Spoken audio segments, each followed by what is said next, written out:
Dear friends, good evening. Now we will continue about the Indian Constitution. Indian Constitution was drafted, adopted, and enacted and given to ourselves, the people of India, on 26th November 1949. This was given effect on the first Republic Day, that is January 26th, 1950. Now we will see in a cursory glance about the 12 schedules to the Constitution. The first schedule is about the list of states and union territories. Second schedule is about the provisions to the President, Governor, Chief Justice, Judges of High Court, and the salaries. Third schedule is about odds and affirmations. Forms. That is forms for odds and affirmations for entering the office of a minister, central or state, and judges like that. Fourth schedule is about allocation of seats for each state in the Rajya Sabha. For example, Tamil Nadu is given one seat. Tamil Nadu is given 18 seats for Rajya Sabha.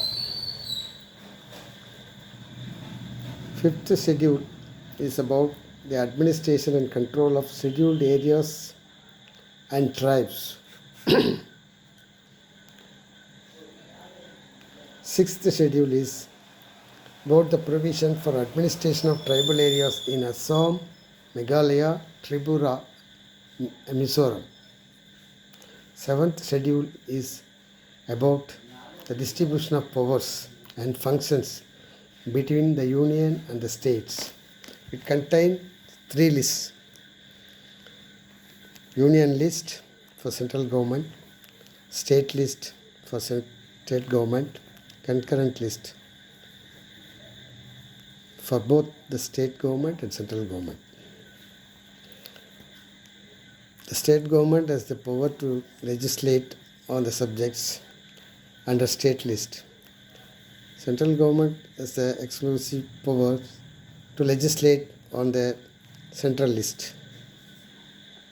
Both central government and state government have the powers to legislate on the matters enumerated in the concurrent list.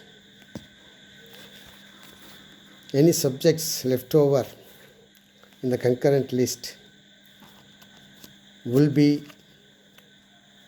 taken over by the center for legislation.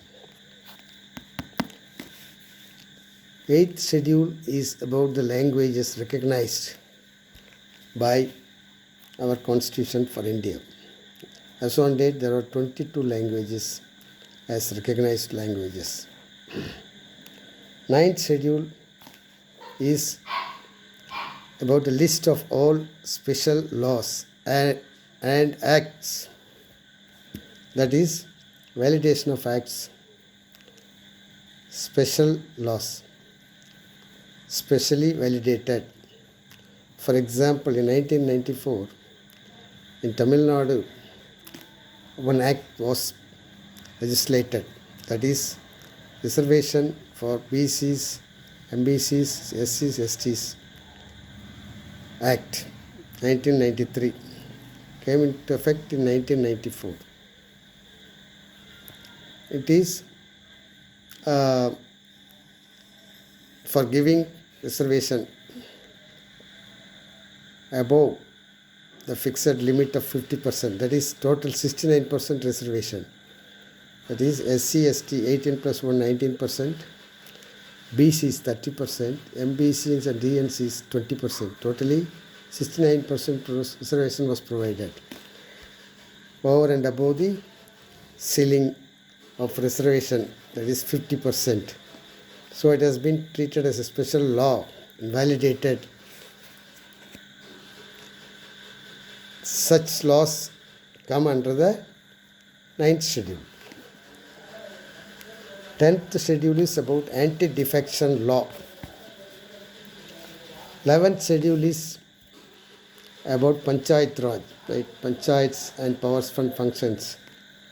12th schedule is about municipal councils, municipalities and related matters. So these are the 12 schedules in the Constitution. Now you will see at a glance about the articles of the Constitution. We have already seen the first article. Now Part 1 is about the territories. Part 2 is about citizenship. Part 3 is about fundamental rights of the citizens. Fundamental rights are elaborately described under Articles 14 to 32, such as equality before law, prohibition of discrimination on grounds of sex, religion, caste, race, equality of opportunity in the matters of public employment. 21. Right to education, right to freedom of religion, and so on and so forth. Article 32 is very important. That is remedy for enforcement of rights conferred under this or part. That is part 3.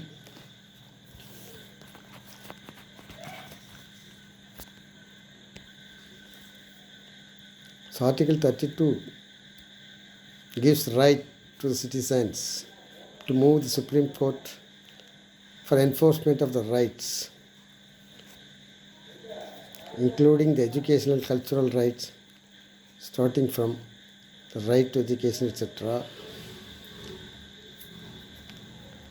Then comes Part 4 about the directive principles of state policy. This is state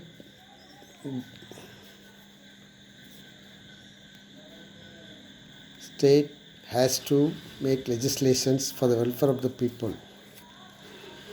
It's taking the guidance given under this part, directive principles of state policy. Part 4A deals with the fundamental duties. As a citizen have fundamental rights, fundamental duties are also cast upon them. Citizens are expected to carry out the fundamental duties prescribed under Part 4A.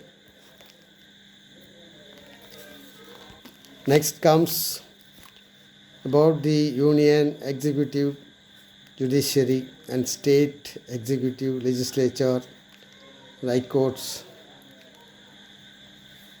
and all related subjects.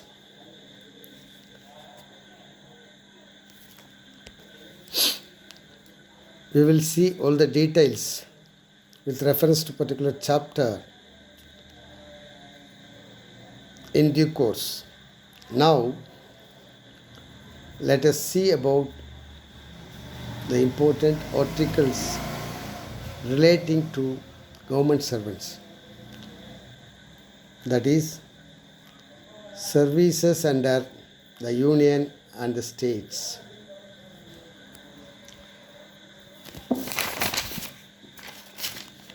Articles 308 to 312 deal with the services of persons under union and state governments.